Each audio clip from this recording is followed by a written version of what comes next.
In the first 4 years of Dough's regime, he received almost $500 million from the United States, more than any previous Liberian administration. Dough managed somehow to convince that there was an East-West rivalry there, and that American money would be helpful in keeping out the Soviet threat, which seems ridiculous, and was. But Dough did expel, I think, all of the Soviet diplomats at the time. It was crude, but it seemed to be helpful.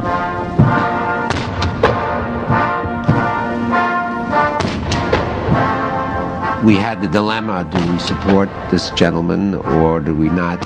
And initially the Cold War tilted us in favor of supporting because we got reciprocal treatment. We were supporting certain governments that were clearly not going to use their assistance for development but use it for other reasons. And we supported people like Mobutu in Zaire and a few others. In spite of American aid, life in Liberia grew worse. Streets were filthy, development stopped, poverty increased, healthcare and education collapsed. Dough considered the national treasury his own. Dough and his people had about a third of the $220 million economy. They had those people. They could basically take a third of it for whatever purpose they wanted, for buying cars, for buying clothes, whatever. Dough's corruption was becoming an embarrassment to the U.S. The White House pressured Dough to return Liberia to civilian rule.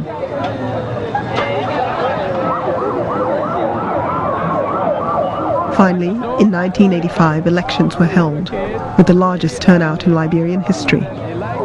Dough manipulated the election and declared himself the winner.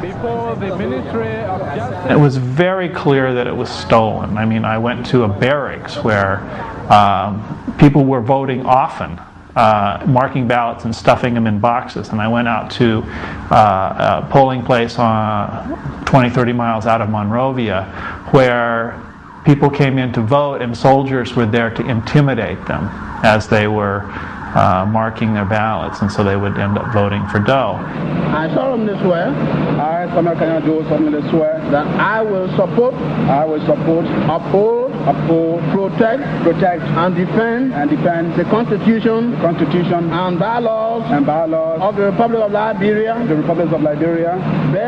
He should have lost, but he rigged the election. But at that time, all West African elections were rigged. It was a very normal thing to do for the government to win the election, even though they may have had less than a majority of the votes. So we did not trouble us at all. Now here comes the head of state, riding a beautiful Mercedes-Benz, a 1000 SEL. Dough's inauguration was not celebrated in all quarters. To attend the inaugural church. I remember describing it in a radio interview at the time as similar, at least from what I could pick up, to the sadness that people felt in the United States when John Kennedy was shot.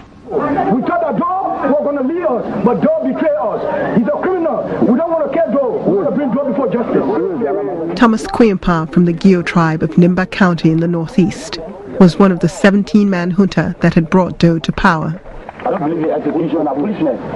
Quimpa fled the country after he and Dough fell out. Now, 1 month after the elections, he entered Monrovia with rebel soldiers to challenge Dough. He declared he had the blessings of both the U.S. and the Liberian people. But in fact, U.S. embassy officials had tipped Dough off about the possibility of this coup. Quimpa's troops quickly rounded up Dough's officials. They took over the national radio and television station, and for 6 hours Liberians believed that Dough had been overthrown. But then, forces loyal to Dough arrived on the scene to smother the revolt. The victorious Quimpa soon turned victim. Hey, we are here. So we got here just in time. I mean, it's a prize. We've got it. It's a miracle. George Bully, Dough's closest advisor, celebrated victory. And I think it's the best thing that's ever happened. Quayumpong's body was taken to the executive mansion to be viewed by Doe. Fellow Liberians, I take this opportunity to inform the nation that the coup has failed. I am still the Commander-in-Chief of the Armed Forces of Liberia and head of state. It was a victory, but Doe had other troubles. He was losing the support of his main ally, the United States. We were starting to get quite tough with him. And the fact that the Cold War was ending, I think, was no coincidence. We had less need for his cooperation.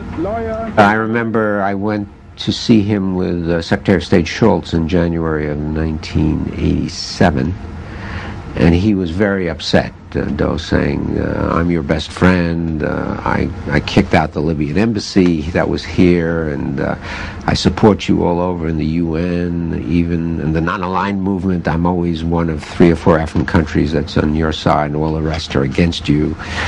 And what are you doing? You're cutting off our military assistance, and you're lowering our economic assistance. It's all one-sided now. I'm your friend, but you're not my friend anymore. So he understood that things were changing. Schultz's warning was more diplomatic. Fiscal austerity in the short run is essential to long-term prosperity. We're getting a little fiscal austerity at home, and it hurts. The situation calls for statesmanlike decisions.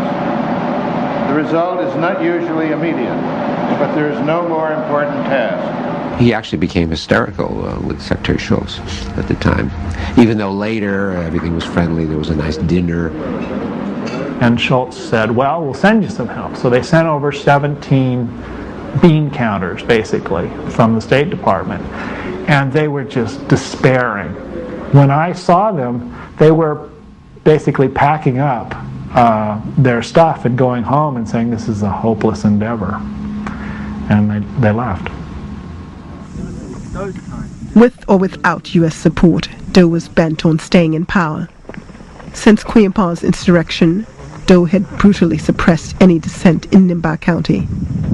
Time and again, he would send soldiers of his tribe, the Kras, on a campaign of terror against Manos and Guios, a tribal war. And those who is considered to be innocent in Nimba at this particular time, I'm appealing to them to leave Nimba immediately, or else their relative, their children would never be seen again. When I first came to Liberia in 1986, when I first started this job, one of the things that impressed me was that it was one of the least tribal countries in the region. A lot of intermarriage, and people weren't at all hung up about their tribe. They could be quite proud of it. They could say, this cook shop has real Vi cooking here, whatever. And I saw that gradually evaporate, and I think that was the most damaging, the most corrosive effect of President Doe's government.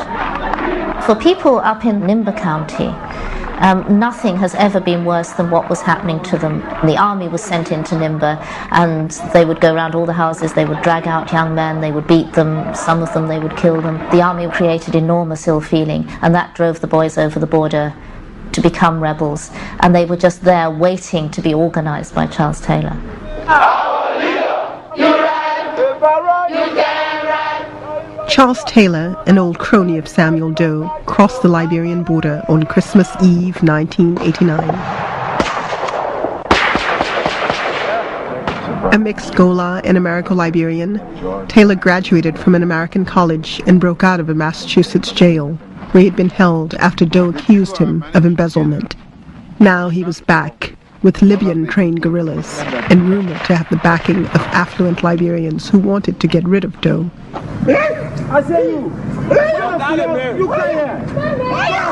This war is about justice, it's about equality, and about fair play. This war is about the right to self-determination and the safeguard of the sovereignty of this nation. Despite his rhetoric, his war turned into a war of retribution. Thousands of Manos and Guios joined Taylor, seeking vengeance against those Kras and their allies, the Mandingos.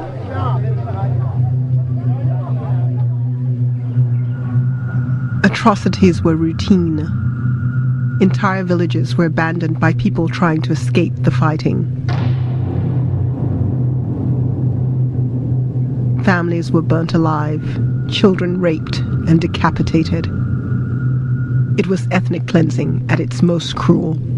And much of it was carried out by soldiers who were themselves children.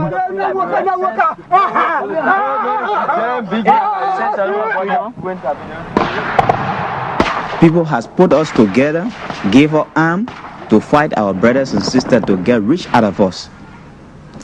And those little ones that are holding the guns, they are not intelligent, they cannot think. And a little boy, even if you are in a home, just watch a little boy, how he can behave in the home. And imagine you take gun, you give it to him.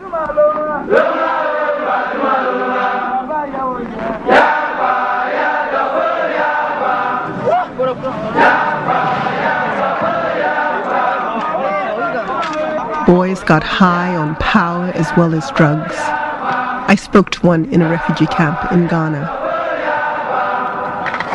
I'm Marshall G. Colley. I was 15 years old when I joined the MPFL in 1991. There was a certain leaf in the bush, we call it war face.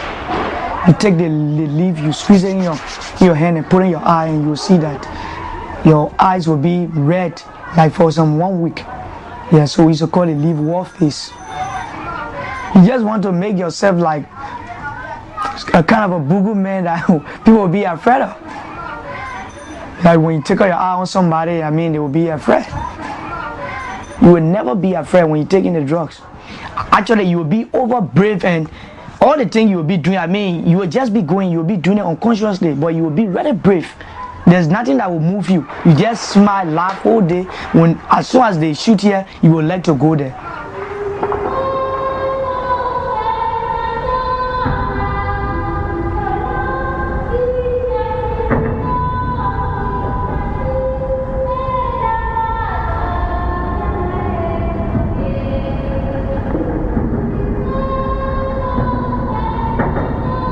During these months of terror, Liberians were still so emotionally tied to the U.S. that they believed America would save them from themselves. When U.S. Navy helicopters landed in Monrovia, it was thought that they had come to rescue Liberians. Instead, they were there to evacuate American citizens. Due to the potential threat to lives, all Americans are strongly advised to depart Liberia immediately. In order to assist Americans, we have arranged special commercial flights to transport American citizens and their immediate families from Liberia to the neighboring country of Cote d'Ivoire. I'm scared to death, and I'm worried for my country, and I'm scared for everybody. What do you think the United States should do? Step in and take over. That's right.